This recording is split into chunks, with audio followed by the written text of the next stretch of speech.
Bismillahirrahmanirrahim. Assalamualaikum warahmatullahi wabarakatuh. Nama saya Muhammad Elang Satria. Saya dari kelas A3 Prodi Akidah dan Filsafat Islam. Di sini saya akan mempresentasikan tentang Nasiruddin Al-Tusi, yaitu dengan materi biografi Nasiruddin Al-Tusi, sebuah karya Nasiruddin Al-Tusi dan corak pemikiran Nasiruddin Al-Tusi. Berikut adalah penjelasannya. Bismillahirrahmanirrahim. Yang pertama, biografi Nasiruddin Al-Tusi. Nama lengkapnya adalah Abu Ja'far Muhammad ibnu Al-Hasan atau yang dikenal Nasiruddin Al-Tusi. Ia lahir pada tanggal 18 Februari 1201 di kota Tus dekat Mesir, Persia, sekarang sebelah timur laut Iran. Beliau dikenal dengan sebutan Nasiruddin Al-Tusi. Meskipun demikian, beliau juga mempunyai beberapa nama berbeda oleh sebab kemasyhurannya, antara lain Muhakkik Al-Tusi, Khawaja Tusi, dan Khawaja Nasir. Al-Tusi pun dikenal sebagai ilmuwan serba bisa. Beragam ilmu pengetahuan dikuasainya, seperti astronomi, politik, biologi, kimia, matematika, filsafat, kedokteran, hingga ilmu agama Islam. Sejak usia belia, Tusi sudah mendapatkan pendidikan agama dari ayahnya dan pengetahuan logika, fisika, metafisika dari pamannya. Ketika menginjak usia muda, kondisi keamanan kian tak menentu. Pasukan Mongol di bawah pimpinan Genghis Khan yang brutal dan sadis bergerak cepat dari Cina ke wilayah barat. Sebelum tentara Mongol menghancurkan kota kelahirannya, beliau sudah mempelajari dan menguasai beragam ilmu pengetahuan. Karena keahliannya, akhirnya dia rekrut penguasa dinasti Nizari Islamiyah. Selama mengabdi, ia mengisi waktunya dengan menulis beragam karya penting tentang logika, filsafat, matematika, serta astronomi. Karya pertamanya adalah kitab Akhlaqi Nasiri yang ditulis pada 1232. Pasukan Mongol yang dipimpin Hulagut Khan, cucu Genghis Khan, pada tahun 1251 menguasai istana Alamut dan melulu lantakannya. Al-Tusi selamat karena Hulagut ternyata sangat berminat terhadap ilmu pengetahuan.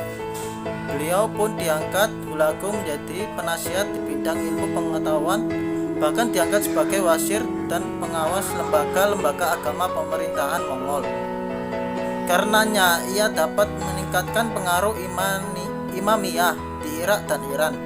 Bahkan kecenderungan intelektualnya semakin bertambah saat Hulagu membangun observatorium untuknya. Beliau juga menulis biografi Raja Mongol yang berjudul Peraturan dan Kebiasaan Raja-Raja Kuno, yang berisi nasihat-nasihat keuangan negara dan administrasi pemerintahan karib ilmu pengetahuan. Dan kontribusinya terhadap dunia Islam sungguh besar. Ia wafat pada 26 Juni 1274 di Baghdad. Meski begitu, jasa dan kontribusinya dalam pengembangan ilmu pengetahuan masih tetap dikenang hingga saat ini. Oke, selanjutnya yaitu buah karya pemikiran filsafat Nasiruddin Al-Tusi. Karya Al-Tusi adalah mutawasitat yang berisi tentang astronomi, teknik, dan musik. Karyanya ini dicetak kembali atas permintaan Sultan Ottoman Muhammad II pada 1477 sampai 1478 Masehi. Ketika itu astronomi yang berkembang pada masa Ottoman dipengaruhi oleh Observatorium Marakha, Samarkand, dan Mesir. Sifals Dar Ma'rifat Takwim adalah risalah yang ditulis Al-Tusi dalam bahasa Persia. Risalah ini terkenal dengan nama risalah Sifals. Dari judulnya dapat diketahui risalah ini berisi 30 bagian dan merupakan risalah terkenal Al-Tusi tentang pembuatan kalender. Risalah ini ditulisnya di provinsi Asasin dan terdiri atas penanggalan, termasuk masa kalender Jalali of Qayyam 1048 sampai 1131 Masehi, berupa putaran matahari, bulan, planet-planet, dan seputar astrologi, yang terdiri Al-I'tiqad, Syarq, Al-Isyarat, Akhlaqi, Nasiri, Asyaf, Al-Ashraf. Selama hidup di penjara, Al-Tusi mengisi waktunya dengan belajar di dalam ruangan penjara yang kecil. Al-Tusi menghasilkan sejumlah karya matematika yang kelak membuat namanya terkenal di dunia ilmu pengetahuan. Di antaranya Al-Muqtashar bi Jami Al-Hisab bi Al-Taqwa Al-Turab, Iktisar dari seluruh perhitungan dengan rabel dan bumi, Kitab Al-Jabr wa Al-Muqabalah, risalah tentang Al-Jabar, Al-Usul Al-Maudu'ah, risalah mengenai Eulis Postulat, Al-Qawaid Al-Handasah, kaidah-kaidah geometri, Tahris Al-Wusul, dan kitab Syakl Al-Qotna, risalah tentang kuadrilateral. Dan yang terakhir adalah Corak Pemikiran Filsafat Nasiruddin Al-Tusi.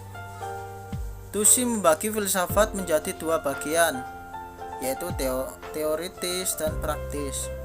Menurut Tusi, filsafat adalah mengetahui sesuatu bagaimana adanya dan bertindak sebagaimana mestinya.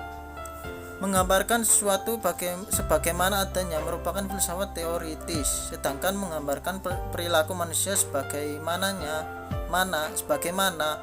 mestinya adalah filsafat praktis. Filsafat teoritis dan praktis pada endingnya terbagi menjadi pengetahuan dan tindakan.